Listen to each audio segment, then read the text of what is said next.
Assalamualaikum warahmatullahi wabarakatuh. Masih semangat ibu-ibu? Masih ingat saya bu? Kenalan dulu ya. Saya Ginta dari Kisaran Lingkungan. Biasanya juga ikut PSM, tapi mungkin memang belum ke semua RW ya dan semua kelurahan ya. Ya, izin mau menyampaikan sedikit tentang pengurangan risiko krisis kesehatan. Boleh, next. Ini harusnya menyampaikan tentang Dokter Sinta, mungkin Dokter Sinta sedang ada kegiatan lain, jadi bisa pegang saya ya. Ya, pertama ada apa sih memang kenapa kita harus menanggulangi, yaitu untuk penanggulangan bencana. Bencana itu serangkaian upaya yang meliputi penetapan kebijakan pembangunan yang berisiko timbul bencana, kegiatan pencegahan bencana dan tanggap darurat, rehabilitasi dan rekonstruksi. Ada 4 ya Bu. Pertama dari kita pencegahan dan mitigasi yang warna biru, lalu kesiapsiagaan, tanggap darurat dan pemulihan. Next. Masih ini ya Bu ya? Masih bingung ya? Apa sih Bu hubungannya sama kita? Next ya. Nanti ini tadi dari kita menyiapkan dulu pencegahan. Lalu kalau sudah ada itunya kita tanggap darurat, kalau sudah ada kejadiannya nanti Bu, lalu pemulihan dan lalu kita belajar dari yang telah terjadi yaitu pencegahan dan mitigasi. Next. Ini Bu, prarencana dari pencegahan mitigasi misalnya nanti kemungkinan biasanya banjir ya, tapi jangan ya Bu, kita nggak pernah banjir. Berarti kita mencegahnya dengan apa? Tidak buang sampah sembarangan. Lalu kesiapsiagaan. Oh kalau banjir berarti saya harus misalnya barang-barang yang berat akan taruh di lantai atas atau barang-barang yang rusak, jangan taruh di bawah. Lalu setelahnya pas kejadian banjir tanggap darurat, kita udah harus nyiapin kotak P3K atau surat-surat mungkin ya, diamanin kalau misalnya kita habis banjir makin tinggi. Saya banyak manfaat gitu ya. Lalu pasca bencana itu kita ada pemulihan rekonstruksi. Misalnya habis banjir biasanya banyak sampah ya Bu, kita pulihkan bersihkan dan kita bikin pencegahan atau perencanaan ke depannya supaya saat banjir itu kita sudah siap semuanya. Ini manajemen bencana, ada dari manajemen resiko, pencegahan, kesiapsiagaan, lalu ada manajemen kedaruratan dan manajemen pemulihan. Next. Bahaya itu apa Bu? Ada yang tahu nggak Bu pengertiannya? Jangan di depan, kita pakai bahasa kita aja. Kalau di depan agak sulit ya. Yang bahaya itu gimana Bu? Boleh Bu? Tentu saya bahaya berarti itu gimana? Bahaya itu hati-hati, berhati-hati. Atau contohnya Bu ada? Ya kita harus mempersiapkan dari inilah dari paman itu, ada potensi begini, jadi kita udah siap-siap gitu. Ada lagi Bu, mungkin aku ngasih contoh. Ini kalau kayak gini contohnya bahaya gitu. Ada Bu? Ya kita baca dulu ya. Bahaya, suatu kondisi secara alamiah maupun karena olah manusia yang berpotensi menimbulkan kerusakan atau kerugian dan kehilangan jiwa manusia. Jadi bahaya itu karena olah manusia. Itu nanti baru akan ini bisa menimbulkan kerusakan loh atau kerugian seperti itu. Next. Resiko itu besaran kerugian atau kemungkinan terjadinya korban manusia, kerusakan dan kerugian ekonomi yang disebabkan oleh bahaya tertentu di suatu daerah pada suatu waktu tertentu. Udah bisa bedain nggak Bu bahaya sama resiko?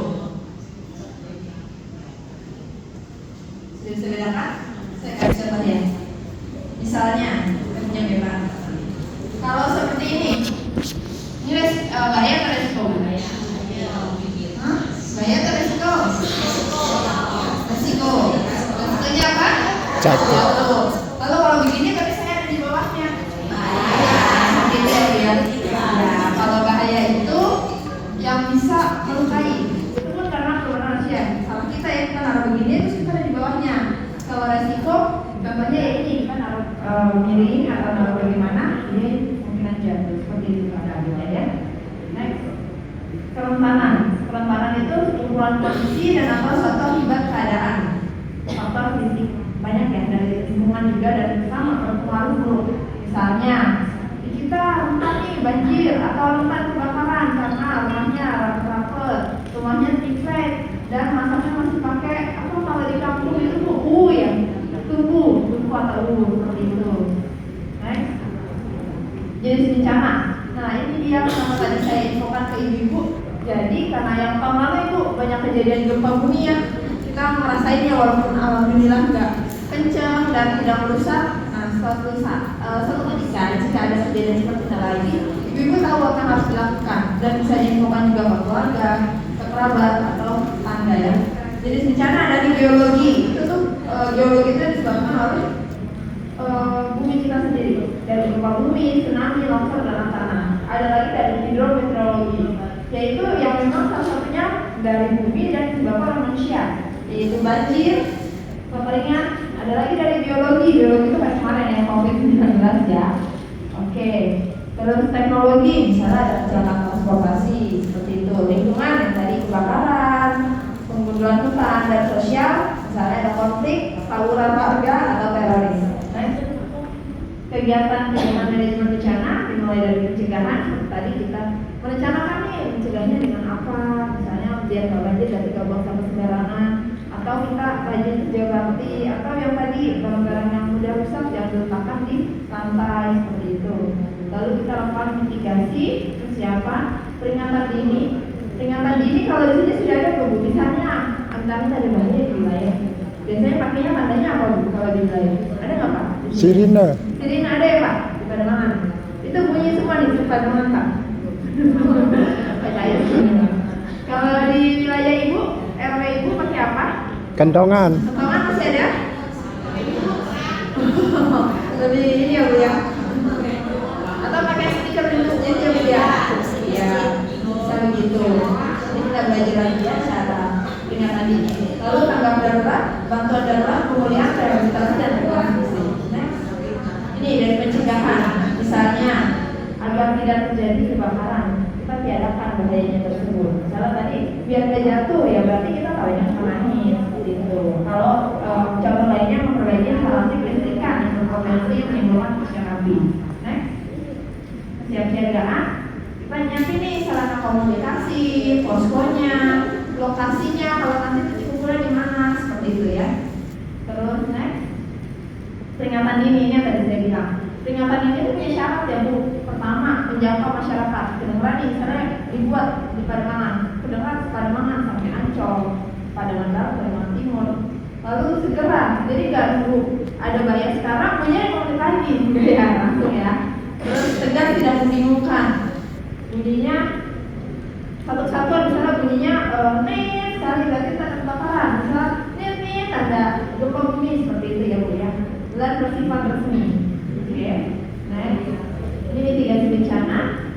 Upaya dilakukan untuk meminimalkan dampak yang ditimbulkan oleh bencana. Ada dua bentuk, misalnya dari struktural. Kita kalau kayak banjir atau aerob gitu ya Bu ya, kita buat bendungan. Lalu ada yang struktural, misalnya kita buat peraturan, kita buat pelatihan yang buat kebakaran. Belum ada yang ikut Bu? Pelatihan kebakaran? Enggak ya. Oke.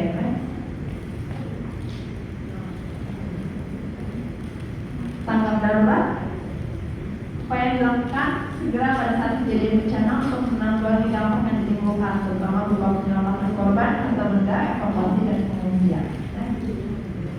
Bantuan darurat itu yang diberikan saat kejadian atau sesudah kejadian, contohnya kayak pangan, sandang, tempat tinggal sementara, kesehatan, sanitasi, sarana buang air dan air bersih. Dan pemulihan setelah terjadi itu semua, kadang tidak hanya lingkungan yang rusak, tapi juga misalnya kita ada trauma seperti itu ya. Nah ini butuh di pemulihan. Proses pemulihan darurat kondisi masyarakat akan terkena bencana dengan memfungsikan kembali prasarananya, sarana, dan selanjutnya ke lingkungan atau kepribadian. Ini rehabilitasi, memperbaiki rumahnya, fasilitas umum, fasilitas sosial penting, dan roda perekonomian. Rekonstruksi ini untuk jangka menengah jangka panjang, perbaikan fisik, sosial, ekonomi. Banjir, kita perlu pertanyaan kayak yang suka banjir di mana Bu? Barat, Timur, Ancol? Barat ya. Kalau banjir di dalam apa Bu?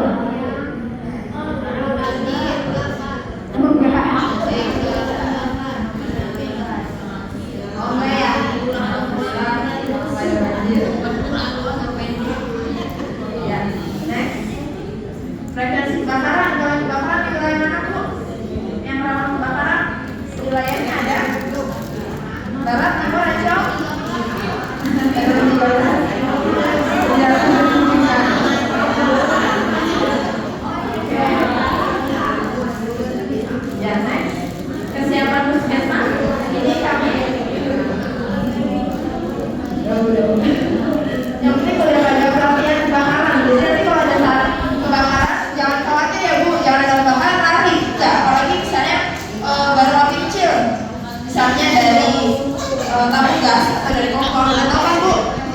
pakai apa?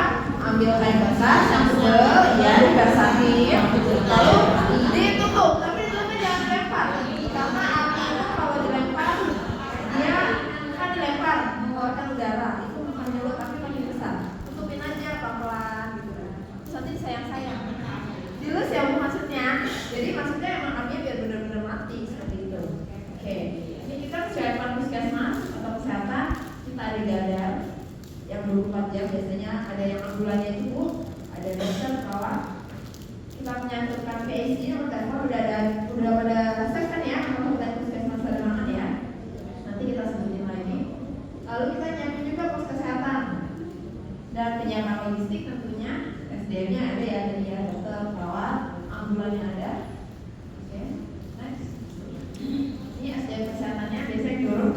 Kalau saat gadarnya 24 jam itu biasanya medis ya Bu, dokter, perawat. Tapi saat setelah kejadian mungkin besok paginya mungkin akan ada yang turun. Dari kesehatan lingkungan ada, gizinya ada, dari kesehatan jiwanya ada, seperti itu. Kan tadi untuk pengobatan trauma, kalau kesehatan lingkungan untuk sanitasi air bersih, kalau gizi mungkin untuk makanan di situ ya. Lalu layanan posko kesehatan jika ada terjadi bencana, kita koordinasi dulu dengan lintas sektor. Lalu ada poskes mobile, kalau kurang dari 150 jiwa, kalau lebih dari 150 jiwa kita buat posko yang statis atau standby misalnya di mana lokasinya. Next. Ini posko kesehatan puskesmas kecamatan Pademangan. Next. Ini selamatkan diri saat gempa bumi. Kalau gempa bumi ada yang tahu harus apa Bu? Kita harus keluar rumah atau masuk rumah? Keluar. Keluar. Keluar tuh tunggu di mana? Lapangan. Lapangan. Masih ada kan lapangan di mana? Masih ada ya? Terus rupanya tinggi ya Bu? Sama lapangan kebiasaan rupanya ya Bu? Ya. Pertama kalau kita berada di dalam bangunan, kita lari keluar apabila masih bisa dilakukan. Dan jangan gunakan lift, nggak ada ya lift ya. Sama betul Mas Ganggu dulu juga nggak ada lift. Ini juga nggak ada ya Pak. Terus lindungi kepala dengan benda bangun. Jadi kalau kasih keluar, kita lindungi kepala. Itu kita melingkup di bawah meja yang kokoh ya. Oke. Kalau ada yang keluar, kita hindari daerah yang rawan longsor. Misalnya ada perbukitan atau tanah yang menggunung seperti itu. Terus kalau lagi nyetir, nyetir motor atau nyetir mobil, kita berhenti dulu minggir. Terus hindari apabila terjadi ratakan tanah. Jauh dari berpotensi lumpuh. Jangan juga makan tadi Bu, masih ada lapangan enggak? Tapi lapangannya itu yang aman Bu. Jangan, ini lapangan, tapi kanan misalnya ada pohon, ada tiang listrik, atau ada papan reklame, itu rawan roboh, nanti menimpa seperti itu. Jadi benar-benar yang lapangan yang steril luas. Iya, benar-benar. Terus cari area terbuka, cari lapangan dan jauhi pantai untuk mencegah tsunami. Gak bisa juga ya, tadi saya mau mikir, nah di pantai aja bukan? Gak boleh. Iya. Next. Ini prabencana, prabencana dan pasca. Jadi dalam, ya, prabencana kita harus lakukan pencegahan, perencanaan, pengamanan. Saat bencana kita tanggap dan berlatih. Misalnya kita sudah siap kotak P3K atau apa yang kita butuhkan, sandang pangan yang pertama makanan dulu ya Bu ya. Jadi sudah menyiapkan nih makanan yang kuat buat utama saat terjadi bencana. Dan salah satu tentunya dan pasca bencana nanti kita ada zona juga, misalnya tadi untuk membuat trauma, perbaikan sarana dan prasarana. Ini tips siaga menghadapi bencana banjir. Kalau ini udah khatam ya Bu ya, berapa ya kalau banjir ya? Iya. Oke, next. Ini kebakaran ya Bu, udah pada pelatihan semuanya ya. Tapi udah paham ya Bu ya? Ya, ada yang punya apa di sini? Ya, apa ya? Kalau punya apa bisa pakainya Kak? Bisa. Ibu harus bisa. Kalau nanti bapaknya lagi nggak ada di rumah lagi kerja, iya harus bisa ya Bu belajar. Oke, kita sekarang udah pada canggih ya. Dan handphone nanti boleh sambil dibukuin cara menggunakan nafasnya, menggunakan nafas itu gampang. Ya, di tangkainya itu kan kalau memang yang masih segelan, tinggal dibuka segelnya atau di ini ditekan dengan kuat, terus langsung selangnya diarahkan. Tapi kita pegangnya di ujung ya, karena itu kan sumbernya sangat kencang ya Bu ya. Jadi di ujung, terus kita arahin. Kalau memang ada 3 atau 4 orang yang menyapa, kita bentuknya mengepung api. Jadi bareng-bareng ke satu titik dipadamkan sama. Oke. Ini mitigasi bencana kebakaran. Yang pertama, kalau misalnya ada arus listrik, kita putusin dulu, mati dulu arus listrik. Kalau tadi dari tabung gas atau dari kompor, kita matikan dulu itu. Jangan ditinggal lagi ya Bu. Tapi memang sih, kadang kita udah panik ya Bu, namanya wanita ya, sudah pasti kita keluar. Oke itu, kalau kan kejadian rumah sendiri kan saya yang kalau misalnya tidak segera kita padamkan, kalau kita padamkan masih bisa nih, mungkin kerugiannya hanya di bagian dapur, tapi kalau tidak dipadamkan kan akan bisa semua. Kayak gitu. Terus habis itu kita bisa matiin api, kita keluar, kita cari jalan keluar. Nah ini kalau tsunami ya Bu. Kalau tsunami, alhamdulillah udah pernah, tapi waktu itu pas tahun 2006, 2000 berapa? 12 ya? Yang udah pernah ya? Waktu zaman saya SMA ya saya. Iya tsunami di Aceh. Atau yang pertama kali ya? Iya, yang di Pademangan pernah kerasa lagi tahun berapa Bu? 2000? Yang pernah kerasa lagi di Pademangan? Ada nggak? Nggak ada ya? Udah jangan ya? Ya, jadi tanda-tandanya begini. Kita merasakan yang pertama itu getaran kuat akibat gempa bumi. Biasanya dia karena gempa bumi, jadi dia muncul tsunami. Gitu. Kedua kita lihat perubahan air laut cara berbeda atau keadaan mau besar. Atau kita lihat misalnya ada hewan yang berbondong-bondong. Hewan itu biasanya juga petanda alam yang berbesarnya. Tiba-tiba terbang banyak, gitu kan melawan alam. Misalnya tadi dia terbang sana, jadi ke sana seperti itu. Dan kita dengar bunyi dentuman kuat seperti bunyi kereta api atau jet. Nah kita lari ke kecepatan tinggi. Di sini kecepatan tinggi mana Bu? Gak ada gunung ya, adanya gunung sehari ya Bu. Iya. Next. Kalau angin puting beliung Bu, kita belajar juga nih. Memang belum pernah ada dan semoga enggak ya, tapi kita tetap belajar. Kalau dalam ruangan kita kunci semua pintu dan jendela rumah dengan rapat, memastikan aliran listrik dan cari tempat aman untuk berlindung dan jangan di dekat jendela atau pintu. Balik lagi melindungi kepala. Jadi kalau ada musibah dan segala macamnya kita utamakan melindungi kepala, berlindung di bawah meja yang kokoh dan jangan dekat kaca atau pintu. Kalau misalnya kita di dalam kendaraan, kita keluar dari kendaraan, cari tempat yang aman untuk berlindung, sama melindungi kepala, menunduk. Kalau di luar ruangan, jauhi tiang listrik, papan reklame atau bangunan tinggi lain. Hindari area lain yang berpotensi ambruk seperti jembatan atau ruang tinggi. Cari tempat aman, kemudian duduk berlutut dan melindungi kepala dan tetap tenang, jangan panik. Ini yang susah ya. Tetap tenang dan jangan panik. Ini nomor handphone, nomor hotline puskesmas Kecamatan Pademangan. Silakan ibu yang mau mencatat. Jika ingin bertanya tentang pelayanan, jika ingin memberi saran masukan, atau mau melaporkan apa, ada dari sini juga. Nanti kalau misalnya di sini kan ada posyandu ya, nggak ada penerjemah kerja. Kalau misalnya nanti ya mau melapor juga kasus DBD, bisa tidak yang ada dulu, nanti diarahkan untuk ke pelayanan kesehatan lingkungan, melaporkan penyakit berbasis lingkungan. Dan saya promesi ya, nanti ada nomor hotline kasihnya, dia di pilihan nomor 1.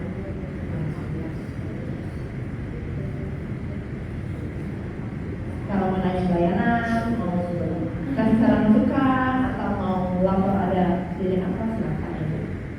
Sudah dicatat semuanya? Nah, ya, terima kasih. Ada yang ingin ditanyakan, Bapak Ibu?